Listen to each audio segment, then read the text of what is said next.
क्या आपको पता है दो ऐसे महासागर जो मिलकर भी कभी नहीं मिलते? और क्या आपको पता है दुनिया का सबसे छोटा जीव कौन सा है? और ये केवल एक मूंगफली के बराबर है। और आपने कभी ऐसे भालू के बारे में सुना है जो दारू पीता हो और स्मोक भी करता हो? इतना ही नहीं, इस भालू को सेना में भी रखा गया था। तो दोस्तों, स्वागत है आज के स्पेशल एपिसोड में। दोस्तों, आज का हमारा ये वीडियो काफी खतरनाक होने वाला है, तो एंड तक जरूर देखना। और इससे पहले अगर आपने चैनल को सब्सक्राइब नहीं किया है तो सबसे पहले आप चैनल को सब्सक्राइब कर लो, क्योंकि यार आपको ऐसे ही वीडियो आगे भी देखने को मिलेंगे।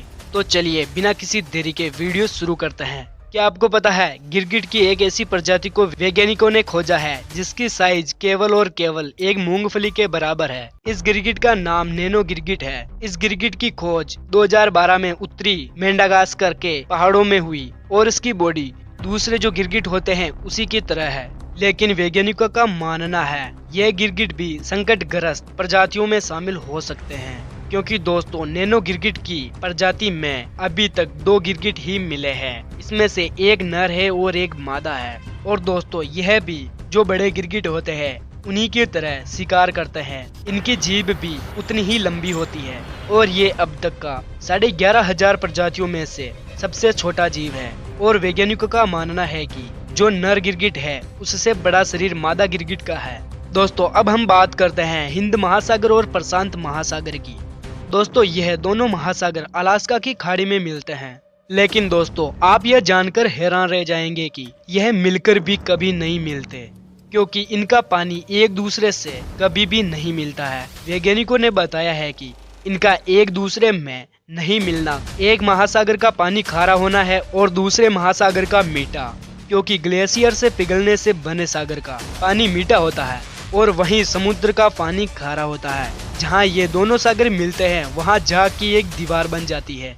यही वजह है कि अलग घनत्व के कारण इनका मिश्रण मुश्किल से होता है और ऐसा लगता है कि ये 2 महासागर मिलते तो हैं पर मिश्रित नहीं हो पाते।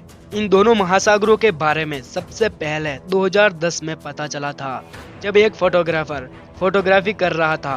तभी उसकी नजर हिंद महासागर और प्रशांत महासागर के बीच की दीवार पर पड़ी और उसने ही यह अद्भुत फोटो कैप्चर की।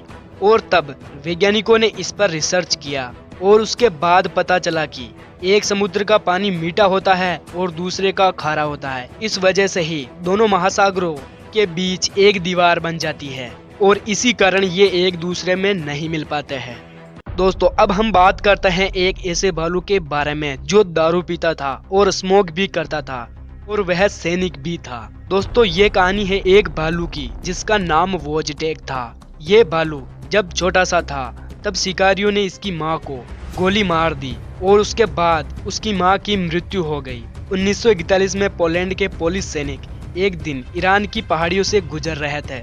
तभी उनकी नजर एक छोटे से बच्चे पर पड़ी जिसके पास एक भालू का बच्चा था। सैनिकों ने जब उस बच्चे से पूछा कि ये भालू तुम्हारे पास कैसे आया, तो उसने बताया कि इस भालू की माँ को शिकारियों ने गोली मार दी और उसकी मृत्यु हो गई। और ये सुनकर उन सैनिकों को उस भालू पर दया आ गई और उस बच्चे से उस भालू को खरीद लिया और उसको अपने साथ ले गए। और उन सैनिकों ने उस भालू की केयर एक छोटे से बच्चे की तरह करने लगे। उसको शुरुआत में एक बोतल से दूध पिलाया जाता था और वह भालू जैसे जैसे बड़ा होता गया उसको सैनिक की तरह ट्रेनिंग भी दी गई। और सैनिक जैसे बियर और सिगरेट पीते थे वह भालू भी पीता था और वह उनके साथ खेलता था और उनके साथ कुश्ती भी करता था। और वर्ल्ड वॉर के दौरान जब लड़ाई हुई थी तब भी उस भालू ने सैनिकों की बहुत हेल्प की। वह बंदूक की गोलियों से भरे बॉक्स को उठा उठा कर सैनिकों के पास ले जाता था और उनको देता था।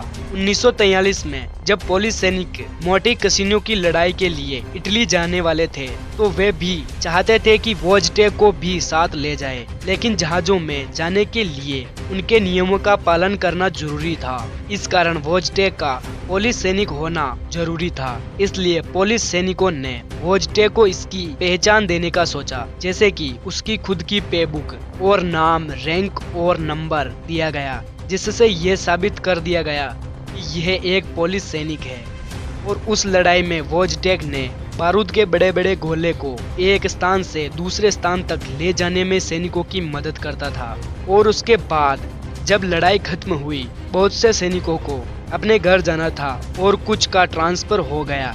इस वजह से वोजटेक को जू में भेज दिया गया और उसी जू में 1963 में उसकी मृत्यु हो गई। और दोस्तों, इसकी मृत्यु हुई थी तब ये 21 साल का था। तो दोस्तों, वोजटेक के लिए एक लाइक तो बनता है।